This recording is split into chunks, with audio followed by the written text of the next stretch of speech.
Lastly here, we've got the Affordable Care Act. This is going to be a law that was signed into effect in 2010, also known as Obamacare. Take a guess as to who initiated this, with the goal of expanding health insurance coverage, lowering healthcare costs, and improving the overall quality of care in the U.S. The Affordable Care Act brought about significant changes to the health insurance market, including new regulations for employers. A couple things when it comes to this, there have been back and forth. I mean, we talked about the Tax Cuts and Jobs Act, Affordable Care Act. This exam is one of the most constantly changing, not in terms of massive overhauls that you'll see every couple of years, but in terms of year to year. Thresholds change, tax law changes, current events change. So, for example, when the Affordable Care Act started, you needed to provide a form proving you had health insurance, and if not, you were required to have health insurance. It also extended the age where you used to get kicked off your parents' health insurance. Now you can have it till the age of 26.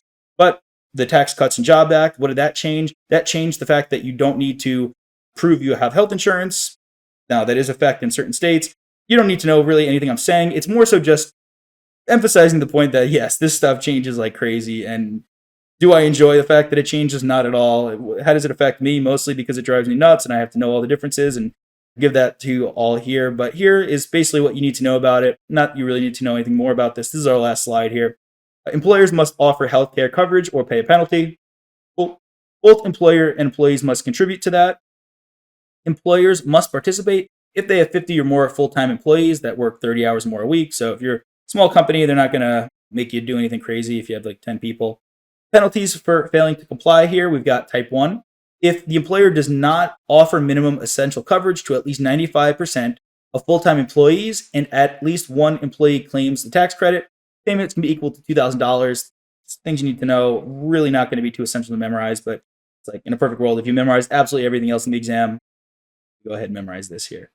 Lastly, here, type 2, even if coverage is offered, the employer can face penalty if any employees claim a tax credit, payment equal to $3,000. Really not going to be too important here. Just, again, if you've memorized absolutely everything, just memorize this. I'm not even going to get into the credit or anything like that. And lastly, here, payments are not deductible by the employer. And that is what we need to know for the Affordable Care Act. That's what we need to know for all of our federal regulations and programs. Wrap it up with a nice summary and call it a day. Hey there! Are you ready to not only pass your CPA exams, but truly understand and enjoy the material while studying? I know it seems impossible, right? Especially to enjoy the material?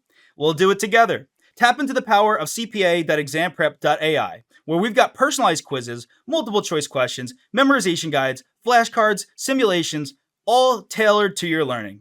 Our adaptive study planning puts you on the fastest path to success and lifts you back up if you fall behind. Avoid wasting your precious time and money attempting an exam with a low chance of passing, because who wants that? We want to get you through this process as quick as possible. Our exam readiness prediction lets you walk in with confidence, knowing that you're prepared for success on exam day. Thankfully, there's no payment method needed to get started, so why don't you come join us? Visit cpa.examprep.ai and let's achieve your exam success together.